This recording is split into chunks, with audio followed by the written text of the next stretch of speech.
guys, Elizabeth Van Cleve here. Welcome back to my kitchen, and today I am going to share my mom's signature enchiladas. So my mom only had a couple of signature recipes, and what I loved about her signature recipes were that they were very unique. And I'm not sure where she got this enchilada recipe, if she just tweaked something herself or made them up or her mother passed them down. I really don't remember the story behind it. She might have told me. I helped her make them several times. She used to make them for special occasions. Many times during the Christmas season or on Christmas she would make them, and then if we had company or special company coming into town, she would often make her enchiladas, and everybody just loved them and devoured them. So when she first made them in my early years, she literally, would take the corn tortillas and put the ground beef in them and roll them up and put the sauce over and the whole 9 yards. And then later she learned how to stack them and make a casserole out of them, and they tasted probably even better. And she could just make so much more in a pan, and it would go a lot longer way. So that's what we're going to make today. We're going to make the stacked enchiladas. First thing you're going to need to cook is the ground beef. For this particular recipe, I have 4 pounds of ground beef and 1 pound of sausage. Now, this is a tweak on my end because my mom made them with chorizo. She got the chorizo that you get in the deli, and she'd put a bunch of that, squeeze a bunch of that chorizo in, and then cook it in the ground beef.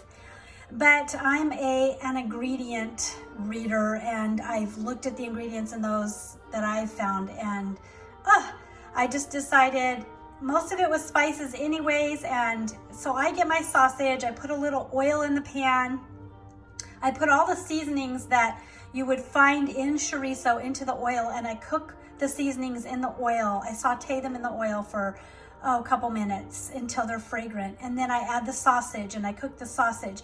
And the sausage adds that element of a little more fat to it, because the flavors are carried throughout the rest of the meat through the fat.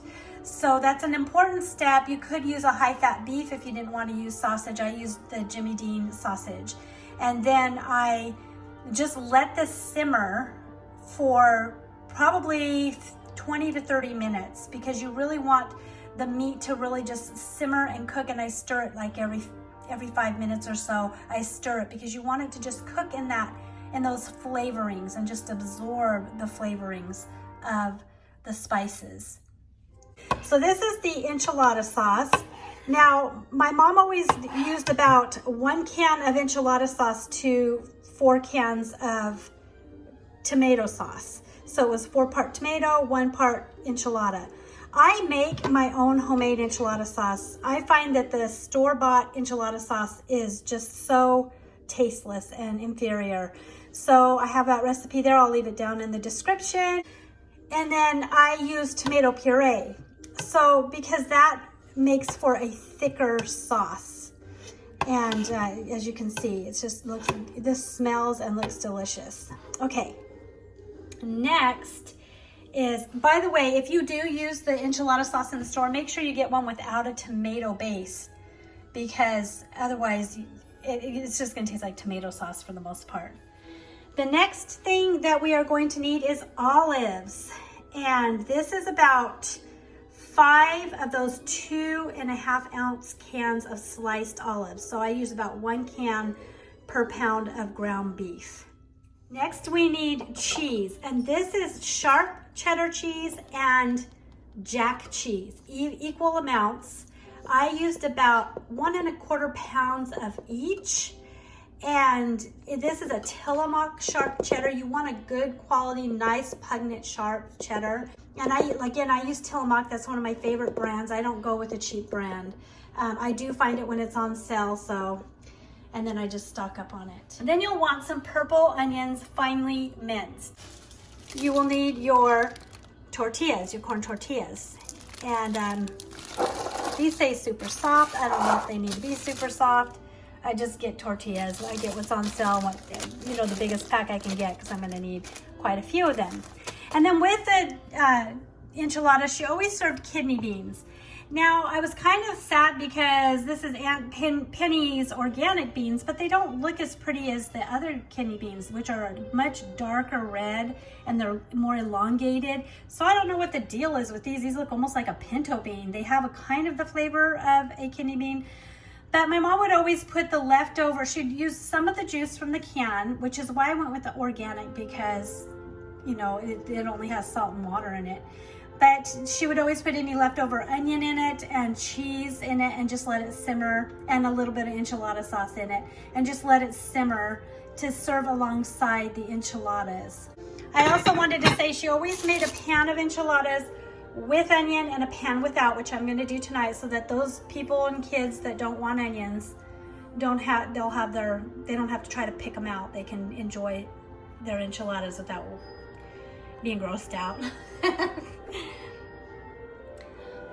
So that's the ingredients. I wanted to say you'll want to, of course, grease a casserole dish. You want to begin, of course, with a little tiny bit of sauce at the bottom. And this just kind of adds a layer of moisture down here for the hamburger before you put the hamburger down. So add just a bit of sauce, not much. Then you put your hamburger down. You put a layer of hamburger down on the bottom. Now you want to cover it, but of course you got to remember you're going to have many layers. So, and you want that corn to stand out. And if it has too much beef and stuff in between, then the corn's just going to melt into it and you're not going to taste it. So then I add a little bit of cheese there. My mom used to say more cheese, no, a little bit more. She loved cheese. So, and I do too, I absolutely love it. But for this first layer especially, I'm just going to go easy on the cheese. And of course you can do a few onions in it. And that onion just adds, to me, I don't know how anybody cannot like to cook with onion. It just has so much flavor. But you know, when my mom made them, she cut the onions pretty big, and I didn't mind because I really liked onions, but some of my siblings said it was just too much for them. So anyhow, then you take your tortillas and you basically dip them in the sauce. This is kind of the messy part because your fingers get a little, and I've often thought, do I really have to do this way? Anyhow, then you just kind of overlap them over each other. I'm gonna put one in the corner there, and you can break them in half if needs be to fill in the other spots. So you're dipping them in the sauce, not, you know, just quickly. And by the way, the sauce is warm. It's hot actually, and I cooked it up a little bit. You don't want to boil it or anything, but you want it warm. The warmness actually helps soften the tortillas. Okay, so now we have our first layer, and then we're just going to repeat that. Basically, we're going to put our hamburger down again, and then you add your layer of cheese. Okay. So I'm going to put a few onions again. Yum, yum, yum, yum, yum. I'm so excited. And then lots of olives. The olives and the cheese add to saltiness. You don't want to oversalt your ground beef. You don't want to oversalt any ingredient in here because you've got these olives and this cheese, and that adds a lot of saltiness. And if you overdo, then they're just going to be really salty and make you super thirsty and all that jazz. So, okay, so again, now it's time for those tortillas, and you just keep on doing this.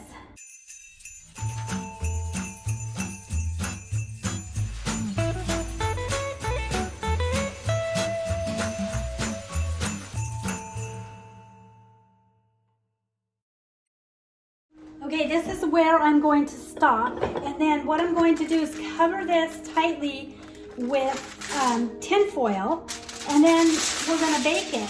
You would probably bake it approximately 30 to 45 minutes at 350. Usually you would cook it about 40 minutes or so, and then you take it out of the oven, pull the tin foil out, then you will put some cheese, a last layer of cheese over the top, and a few more olives, and then you'll bake it uncovered for probably another 10 to 15 minutes.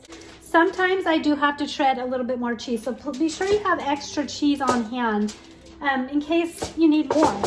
So I'm gonna go ahead and do my second one without onion, and then I will be back later to show you to wrap it up and show you the end results. I'm making my enchiladas today. I've got my family coming around 4:30. And so I'm planning on eating around 5:15, 5:30, around that time. And you want to give your enchiladas enough time to cook, enough time to take them out and put the last ingredients and, you know, reheat again. And then once you take them out of the oven, you want them to settle for approximately 15 to 20 minutes. So you don't want to just serve it right up. You want to let everything just settle down so that it serves up well, you know. So always take that into consideration. So I always plan about an hour and 15 minutes that I will pop them in the oven prior to the time that I want to eat.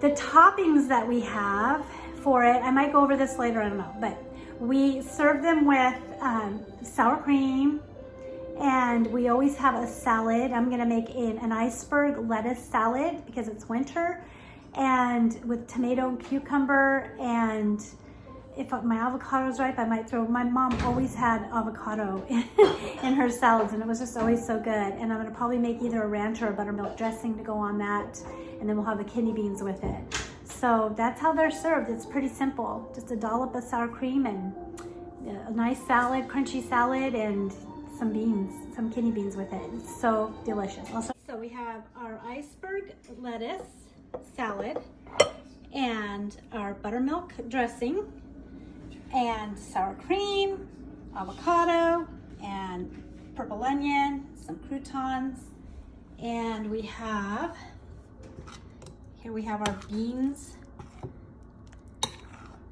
They have, again, some enchilada sauce, probably about a half a cup to 3/4 of a cup for how many, I used 3 15-ounce cans, so, and then I left the juice in of 1.5 cans. I probably could have gotten away with just 1 can. It's a little on the juicy side. And then some of the cheese. So those are ready to go alongside the enchilada.